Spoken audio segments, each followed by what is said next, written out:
एक समय की बात है, एक बहुत बड़े राज्य का राजा ज़्यादातर परेशान रहने लगा। वह अपने मन को शांत करने का बहुत प्रयास करता था, पर उसका मन शांत ही नहीं हो पाता था। वह अपने राज्य के बड़े से बड़े विद्वानों को अपने महल में बुलाता था और उनसे उपाय पूछा करता था। लोग तरह तरह के उपाय राजा को बताते थे, पर कोई भी उपाय राजा के लिए काम नहीं कर पाता था।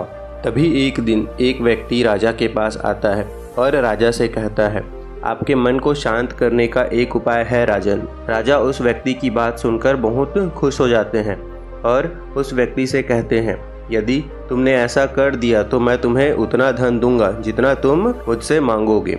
वह व्यक्ति राजा से कहता है, राजन, आपका मन तो मैं शांत नहीं कर सकता, लेकिन मैं एक ऐसे सन्यासी को जानता हूँ जो आपके मन को शांत कर सकता है। फिर वह कहता है, वह कोई आम सन्यासी नहीं है, वह एक बहुत ही पहुंचा हुआ सन्यासी है। आप उससे एक बार अवश्य मिलें, वह आपकी समस्या का समाधान अवश्य कर देंगे। राजा उस व्यक्ति से कहते हैं, कहाँ मिलेंगे मुझे यह सन्यासी? वह व्यक्ति राजा से कहता है, राजन, यहाँ से बहुत दूर एक जंगल में उसकी एक छोटी सी कुटिया है, वहाँ वह आपको मिल जाएगा। तब राजा ने अपने कुछ सैनिकों के साथ उस सन्यासी के पास जाता है और बौद्ध धर्म से कहता है, मैंने सुना है कि आप बहुत ही पहुंचे हुए सन्यासी हैं। तब संत बौद्ध धर्म राजा को अनदेखा सा कर देते हैं। राजा सोचता है कि शायद बौद्ध धर्म ने मुझे सुना ही नहीं होगा। राजा फिर से कहता है कि मैंने सुना है कि आप बहुत ही पहुंचे हुए सन्यासी हैं, क्या आप मेरे समस्या का समाधान कर सकते हैं? फिर भी बौद्ध धर्म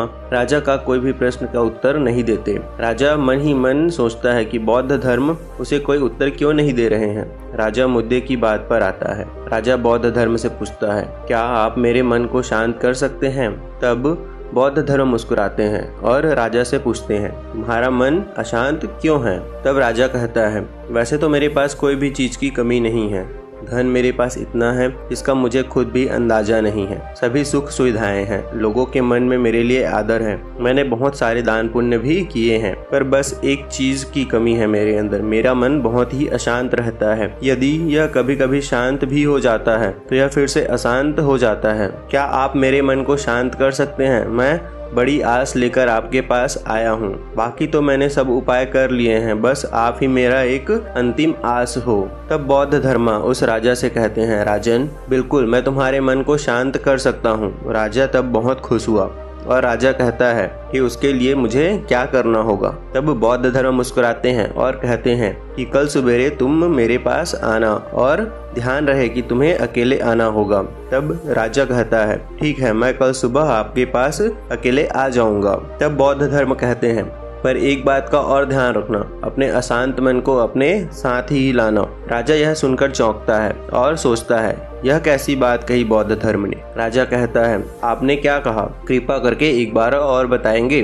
तब बौद्ध धर्म कहते हैं, तुम कल सुबह जल्दी आना और अपने साथ अपने अशांत मन को भी लेकर आना, कहीं ऐसा ना हो कि तुम उसे अपने महल में ही छोड़ आओ। तब राजा सोचता है कि यह व्यक्ति कोई पागल तो नहीं, पर क्योंकि अब राजा के पास और कोई विकल्प भी नहीं बचा था, इसलिए वह सोचता है कि एक बार एक और प्रयास कर लेना ही चाहिए। अगले दिन जब राजा अकेले सुबह सुबह बौद्ध धर्म के पास पहुंचता है और कहता है कि मैं आ गया, बौद्ध धर्म उसे कहते हैं, राजन, तुम तो आ गए, ठीक है, लेकिन तुम्हारा अशांत मन कहाँ है? लाओ मुझे उसे दे दो, मैं उसे अभी शांत करके तुम्हें दे देता हूँ। तभी राजा कहता है, आप यह कैसी बात कर रहे हैं? आप इतने पहुंचे हुए सन्यासी होकर भी यह नहीं जानते कि मन कोई ऐसी वस्तु नहीं है जिसे मैं उठाकर आपको दे दूं। मन तो मेरे भीतर है। बौद्ध धर्म उस राजा से कहते हैं, ठीक है, बैठ जाओ और अपनी आंखें बंद कर लो, उस अशांत मन को अपने भीतर खोजो। तब राजा अपनी आंखें बंद करके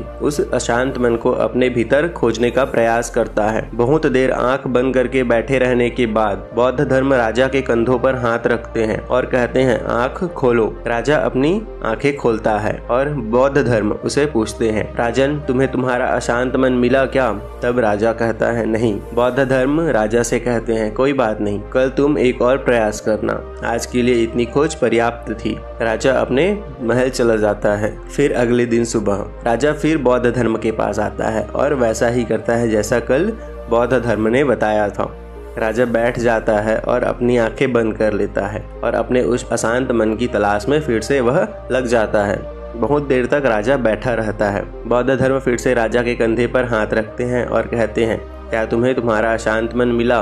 राजा बड़ी ही शांत आवाज में बौद्ध धर्म से कहता है, नहीं। बौद्ध धर्म राजा से कहते हैं, कोई बात नहीं, आज के लिए इतना पर्याप्त है और तुम फिर कल और आना। तब अगली सुबह राजा फिर बौद्ध धर्म के पास आया और वैसा ही करता है जैसे उसने पहले 2 दिनों से किया था। राजा बैठता है और अपनी आंखें बंद करता है और अपने उस अशांत मन को फिर से ढूंढने का प्रयास करता है। इस बार बौद्ध धर्म राजा के कंधे पर हाथ नहीं रखते और उनकी आंखें नहीं खुलवाते। राजा बस अपनी आंखों को बंद करके बैठा रहता है। तभी काफी समय बीत जाता है और बौद्ध धर्म राजा के पास बैठे रहते हैं। पूरा दिन बीत जाता है, पूरी रात बीत जाती है, पर राजा आंखें बंद करके अपने उस अशांत मन को ढूंढ रहा होता है। जैसे ही राजा की आंखें खुलती है, राजा अपने सिर को बौद्ध धर्म के चरणों में रख देता है और कहता है कि मुझे मेरा अशांत मन तो कहीं नहीं मिला, पर वह शांति जरूर मिल गई जिसकी तलाश में मैं अब तक भटक रहा था। वैसे ही उस राजा की तरह आप भी अपने मन की शांति को कहीं बाहर खोज रहे हैं। वह शांति कहीं बाहर नहीं, वह शांति तो आपके भीतर है। बस आपको जरूरत है अपने भीतर खोजने की।